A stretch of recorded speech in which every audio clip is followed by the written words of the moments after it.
cars already on the road. Look how much you're missing out on. Yeah, I know. So early morning cruise, mate.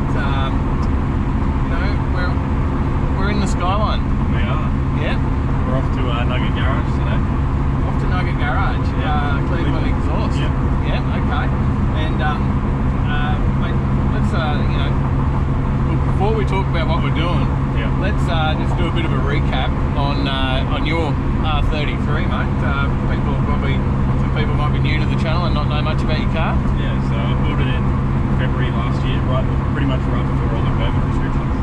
So there's a bit of COVID tax happening on these things these days? Yeah, pretty much. They've brought up the price. Just it's hard to say whether it's because of COVID or because they're getting imported into America and whatnot. Yep. I guess it's just the demand is fairly high for them at the moment. Yep. You know, I bought this, flew down to Melbourne, bought it just before COVID hit and all the restrictions came in, shipped it back up on a truck, and ever since it's pretty much, you know, we haven't touched it. It's got a Haltech in it, 555cc injectors. What else have we got going on? We got the turbo off an R34, which has been hard load. Yep. Got told when I bought it, it was running 280 kilowatts at 18 psi. It's about 350 horsepower in the wheels. 370. Yeah. And since driving it around, it's only ever hit 14.5 pounder boost. So, you know, and I always wonder whether maybe that's the boost gauge when talking to people, or where it's got a greedy boost controller there as well. Yeah. Yeah. So now it's high low, but yeah, they're both the same. You can get the same boost no matter what. Yeah. And when this thing comes on boost, it does feel pretty good though, doesn't it? Yeah, it does.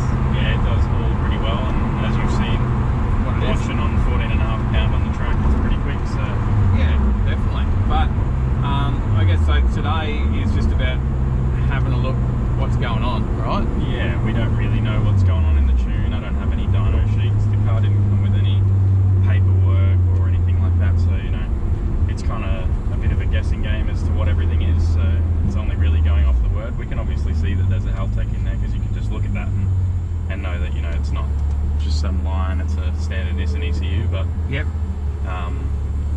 You know, I've always just been curious as to how much it is making and what everything looks like, and basically just want to take it to Nugget today to give it a bit of a health check and make sure everything's all right with the tune and whatnot. So yeah, right. And like, you know, you've got some ideas of where you'd like to go with this as well. Yeah, I've got a few different ideas of things that I would like to do. I'd like to do the, you know, as anyone who owns one of these sorts of cars, you always want to go down that RB path and do the 25-30, but then there's also that, you know, that dark horse. Do you pull it out and do you put a JZ in it? And, you know, it's whether that costs more or less than building the RB, as well as sort of like by the time you do the conversion cost. Yeah. And then you know, for me, I don't know, everyone will tell you in the comments anyway, I'm sure, but what their thoughts are. But you do what you want to do. But I like the idea of just, you know, you've got a good base in this car already, and just build it up for what it is, and you know, should help retain that value that's in it as well. So yeah. There's some like suspension work and stuff going on in this thing as well, right? Yeah, you've got the shockworks, coilovers in it, and a lot of the stuff underneath's been changed to be adjustable, and yep. You got the Nismo two-way diff under the rear as well. Yep. So front and rear chassis braces and whatnot too to stiffen it up, because it was basically purposed to be a drift car. Yep. And it was a daily driven drift car. So there you go. So the guy that had this, he was a pretty full-blown drifter, I believe. yeah, he was a drift instructor. Drift instructor. There you Yeah. go. But it wasn't his drift car, but No. you've probably seen a few drift tracks. Yeah. So any thoughts of doing that yourself? I've had some ideas, and you know, maybe heading out to QR to at least learn first before throwing it around somewhere like Archie, where it's a little less forgiving. Yep. And yeah, I've always wanted to give it a go. You know, at least try everything once, and then, you know, you might fall in love with it. True. You know, so. We can always go learn in someone else's car. It's true. Instructor's car. Yeah.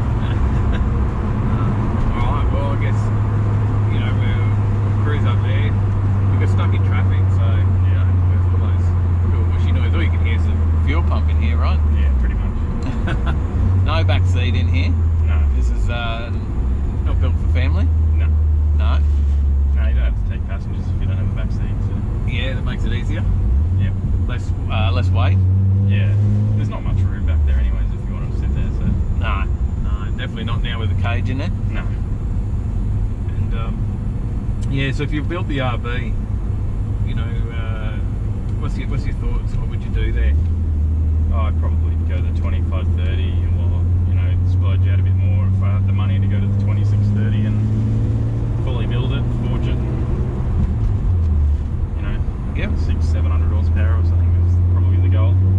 Obviously, there's a lot of videos out there around RBs and what they can do. You know, watching some of the RB stuff on Haltech and Motive DVD. Yeah. Watching all that now. The 26, the RB26, they certainly hold with a reputation. They do hold a bit of power in a stock motor. Yeah. Maybe not quite JZ standard, but I don't think they're any slouch either. No. Just some oiling issues. Yeah, they all have. These have a pretty poor oiling issue where they tend to get all the oil stuck up in the head and the top part of the motor and doesn't make its way back down to the block and you run to dry. Yep. So that's generally the biggest issue is you just need to be able to get that oil back down into the sump and Maybe that's something you should be looking at now. You could easy mod. Yeah, probably. Put some oil drain. Probably not as easy with the motor in the car, but yeah. we can work it out. So maybe that's something to look at first. But I guess this is you've had it for a year now, and you haven't done anything. But it is, you know, it's a costly exercise, right? Yeah, It's not it's all like just about saving money now to do what I want to do to it and whatnot, and doing just small supporting mods and things like that, and before starting to go for the bigger stuff. yeah. And you've been busy trying to get yourself into the housing market as well. Yeah. So Yeah, that's probably pushed anything back on this for a little while for now, but you know, once you've got a house then you're in the market, so yeah, it's sort of probably the safer way to play it than throwing all my money into this. so right now it's just about checking it out, making sure everything's healthy, having a look at what this tune looks like, Yeah. see what power it does have, Yeah. and learn a little bit about dynoing as well. Yeah. So do you know much about dyno tuning? Not really, not at all. Yeah, so you're going to see if you can get the Hoff to explain to you what you're looking at when you open up this, or plug in this Haltech. Yeah, I'll see how we go and ask him a couple of questions and Yep. you know, try and learn a little bit while we're there. Alright, well, hopefully we can show a little bit for everyone else as well, eh? Yeah, of course. That's the plan. Let's roll in. Let's do it. Wow, mate, that was a heck of a lot of traffic there. Yeah. Left leg's a little bit tired. Give the clutch a good workout. Yeah. But yeah, stop start there for ages. We don't want to be that guy that doesn't turn up to the dyno bloody sessions. Oh, watch out for trucks cutting you off. Yeah. Go on, mate. Oh, you went right across. Yeah, we don't want to be that guy that's missing the dyno sessions in there and pulling out on them all the time, mate. Yeah, definitely not. The no-shows. Don't be that no-show. Yeah, if you book it in, you got to turn up. Oh, heck yeah. Sometimes I guess cars aren't ready and stuff like that, but you know, something happens, something goes wrong with the car, they can't put it on, but I guess you got to let them know too. Yeah, I wouldn't just ghost them and not give them a call. You know, we have all these cool Skyline noises, but it's a school zone. Yeah.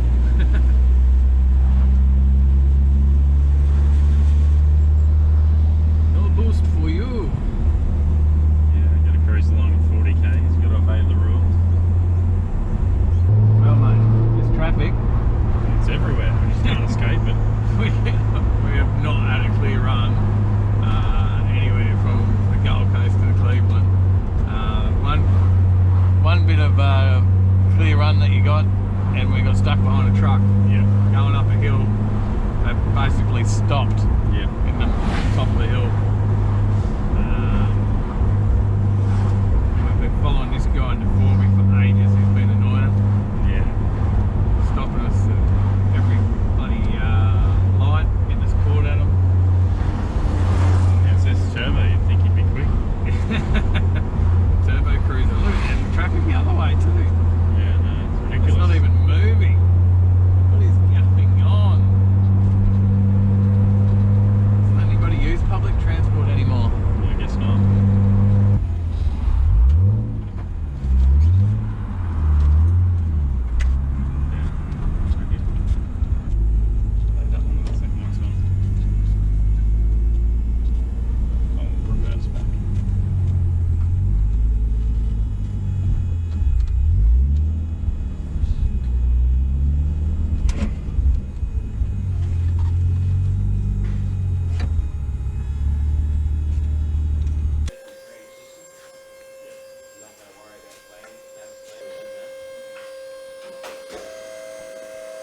you going? Shirt.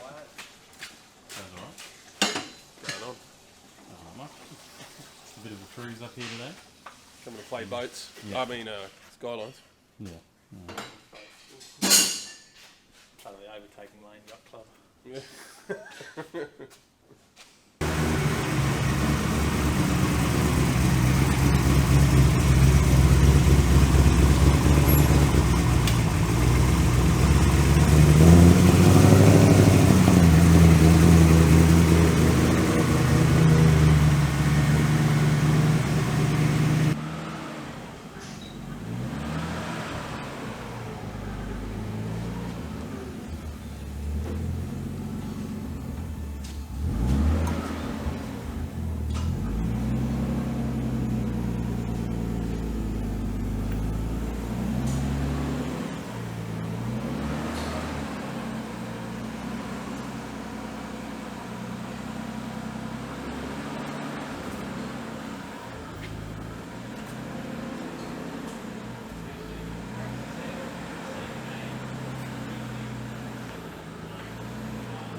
What's the chances of that?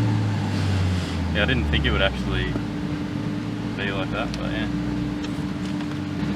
So with the data log, are you just looking to try and see if you can get some base sort of idea of what everything looks like? Well, I want to have a look what their ignition timing targets were. Yeah. And what their air fuel ratio target was. And the more information I have, the more I can get it back to how it was, because I've got to start the map from scratch. Yeah. So on average there, it was probably making 17 to 18 pounds. Yeah. So the boost gauge is probably plugged in.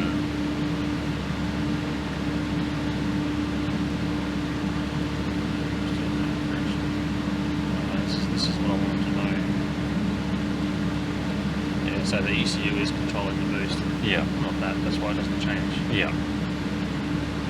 So that's probably something that they put in before, and then someone's put the ECU in. Yeah, which is what I do, because you can see what they've done here is they've done duty cycle over up here.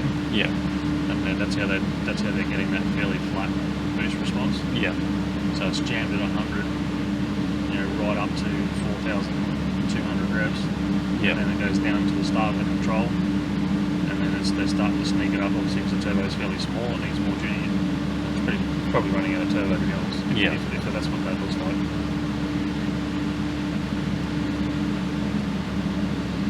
Looks like it pinged a few times during that call. Does it make it easier it being like a bigger brand CPU instead of like a NIS tune, or it doesn't really make a difference what ECU's in it? As long as it's not a standard or... I don't like NIS tune. Yeah. NIS tune on an engine where it's not massively different to factory is okay-ish. Yeah. So as soon as you go to some wild cams, huge injectors, R35 airflow meter, it's either I can't do it, I don't know enough about it, or it's problematic, because 3 out of 5 will be fine, and you'll have 2 that you just cannot fix. Yeah. And more, it's probably because the guy who writes NIS tune, if you were the guy that wrote the software, or cracked the ECU or did the heck stuff out of the EEPROM and knew where everything was, it's easy for you to figure out what needs to be changed. But I guess what I'm saying is they have funny ways of describing particular elements and functions of the ECU, which is not intuitive for me. Yeah. But something like a Haltech or a Link, I understand exactly what they're doing, and then if I want to make something happen, I know where to go to do it. Yeah, because everything's sort of standardised. On a NIS tune, or even on HP tuners to some degree, there's hundreds of tables that do the same, that all manipulate one thing, whereas on something like a Haltech or a Link, it'll just be one table. Yeah. With a couple of little trims that apply to it from other tables. But NIS tune has stuff everywhere, and then you got to do airflow meters, scaling, and all sorts of TP limits. And it's just I can tune a Haltech car in if I can't tune it in an hour and a half to 2 hours, then there's something wrong with the setup. But this tune could be 2 hours, it could be 10 on that bloody thing. Yeah. It depends on the car. So I just don't do dish tunes anymore. Yeah. Power FCs I still do. Yeah, so that's a They're pretty nice common little ECU people throw into these. So when you're starting a tune, what's sort of like the first thing you're going to look at? Well, you pretty much, this is a plug-in ECU and it's running a base map for this car. So in theory, all of the inputs and outputs should be set up. Yeah. It's hard pinned to a connector. So this is a bit different to like a totally aftermarket ECU where all of the inputs and outputs are most probably going to be configured out of the box. Where I usually start is TPS calibration is always different. You check your coolant and air temp sensors. This car's got no air temp sensor. Yeah. That's pretty common for the plug-in. Then I'll go from there to target air fuel ratio. The target air fuel ratio table I usually run is a little bit different to what comes out of the box. It's just my preference. And from there you'll go to like injector flow rates. Yep. Like the standard must be 380, we've got 550. So, and because it's a engine with a movable cast too, we're going to have to recheck the base timing now. Yeah.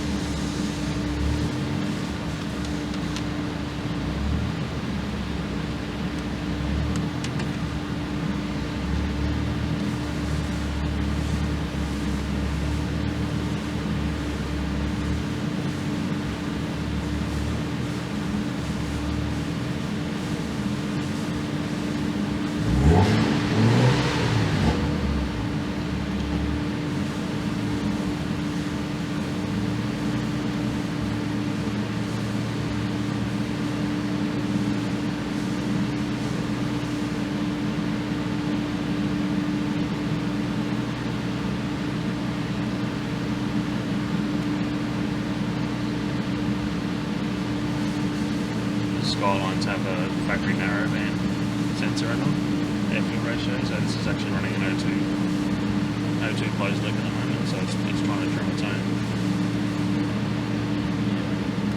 Yeah, it's trying to make its own reading match what's in the target air fuel ratio table. Yeah. Which is not what you want when you want to tune it. So you should check the moving target.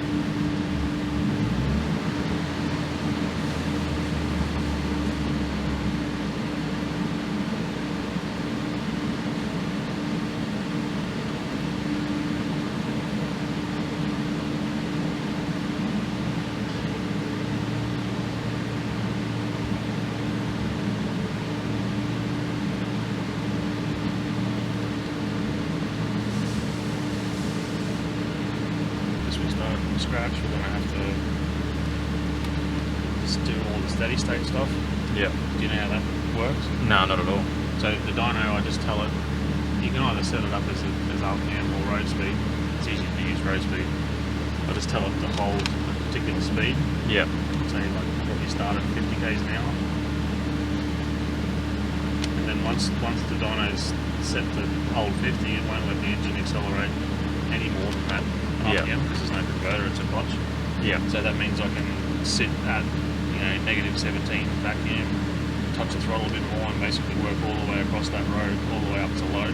Yeah.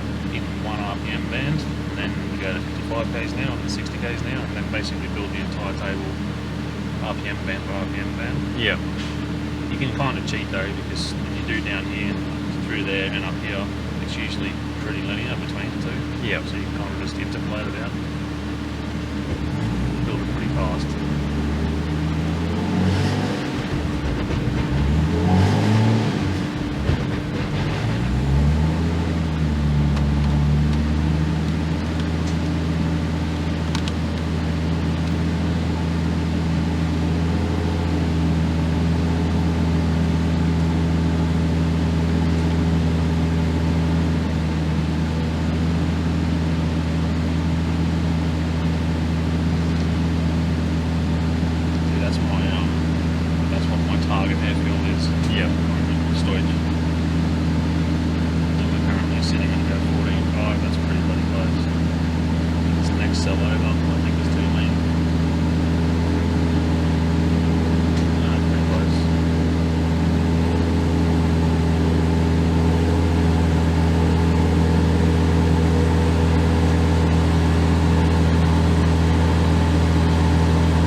go through this sort of stuff because tuning a car is not all about when you're wide open throttle, it's as well as the cruising type still. It's just where you're going to drive it. Yeah. 80% of the time.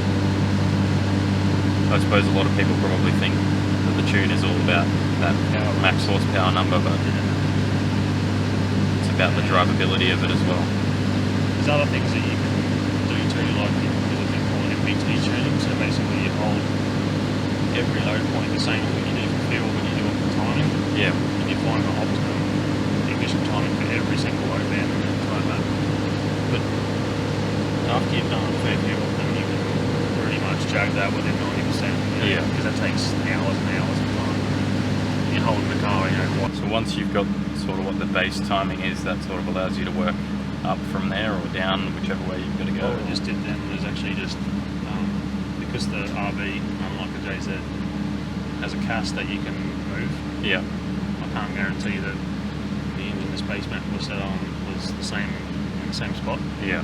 So we just locked the timing at 10 degrees, went out and had a look, and it was at about 18. Yeah. And then I moved the offset in the ECU to make it so it read 10. So 10 is now 10. You got to do that before you start, otherwise, if you go and try and use a base table that I know is within the ballpark, and that's 10 degrees out in the crank, then it's so if you're 10 degrees out in the crank and you add 18 and 28 degrees. So you got to check that first. On a JZ, you've got crank and cam sensors that physically can't move. Yeah. But in saying that, they can, because people get the trigger edges wrong and the polarity of the sensors wrong when they wire them up. Yeah. If you don't check it, it'll bite you in the arse. Now we can set the logger back up. We're pretty much ready to start doing pulls again. Yep. We've taken the boost control out of it, so it's going to be back on whatever the gauge spring is, and then we'll just start sneaking back up. And I'll just run the dyno software, and I'll run the log, and I'll just keep looking between the two. Yep. And make changes as I go on. It should be pretty fast. This thing's probably, if we go and start pushing with 300 kilowatts, probably going to run out of injector, so we need to keep a close eye on injector duty cycle, so we'll plug that. Manifold pressure up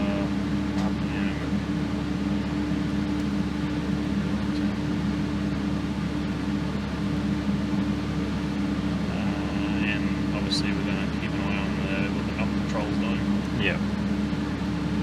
But we have, because this ECU was locked, we did a log on that first pass, and I know roughly what timing they had in it. And obviously, if you've been driving like that, it hasn't been hurting itself. So I've started back where that was. Yeah. That doesn't mean to say though that their crank position was correct when they tuned it. Yeah. So they might have been 10 degrees out. Yeah, they might have been retarded advanced, who knows. Yeah.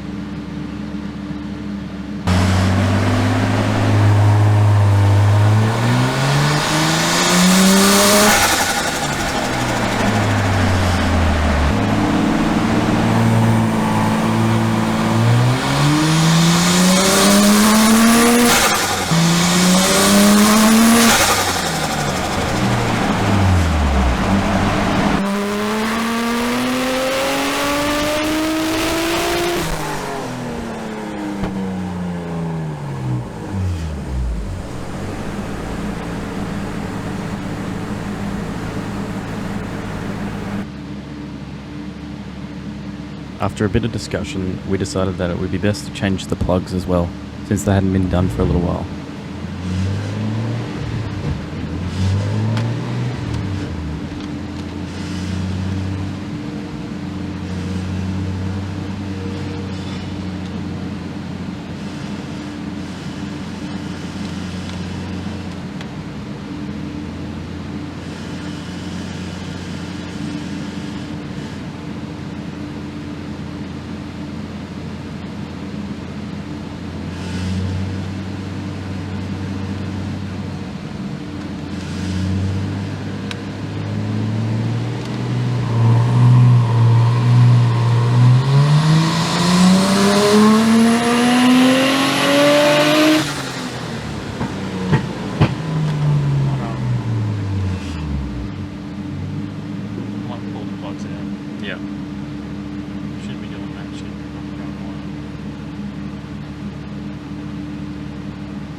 After a bit of a break for lunch and changing the spark plugs, we decided to jump back in and heat up a couple more power runs and see what it makes.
Tyler, I was just looking at your car, mate. Yeah. You're getting all this power now. Is it because it's hybrid? Yeah, you know.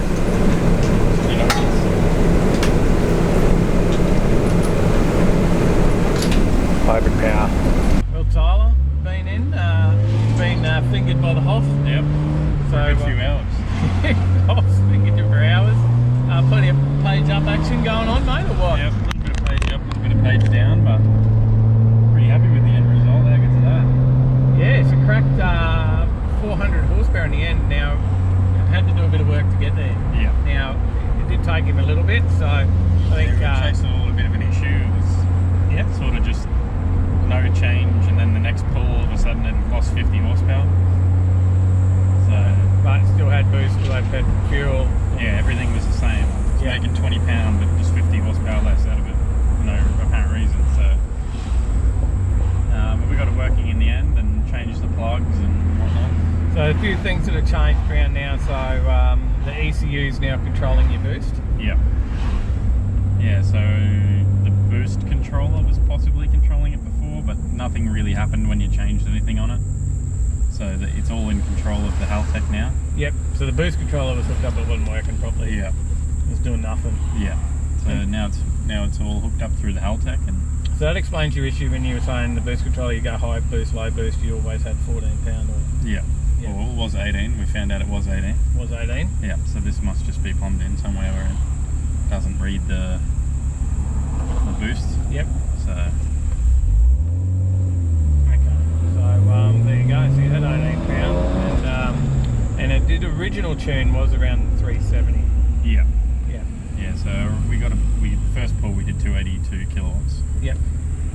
And then had to do a few changes. Obviously now you started, well, the Hoff started the tune from scratch. Yeah, the ECU was locked, so we couldn't look at the tune from before, so he took some logs to sort of work out what everything looked like, and then that way he had sort of an idea of where to start. Yep. So he put on a base map for a 33, and then we went from there, and a few hours later we got a full tune.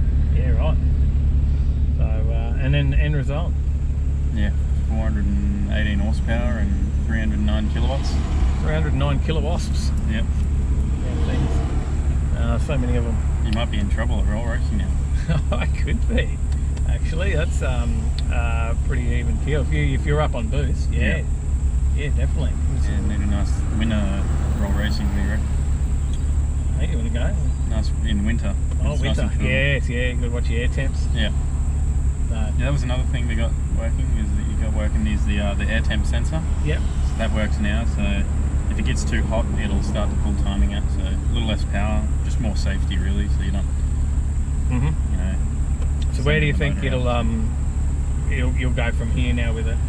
I think probably head studs, gasket, and E85. Yeah. I think that's the way to go. Bigger turbo yet? Not yet. Probably not straight away because it's just money. Yeah. You know, but that's sort of the plan. Once I get those few things, then then the bigger turbo. Okay. Alright. Well,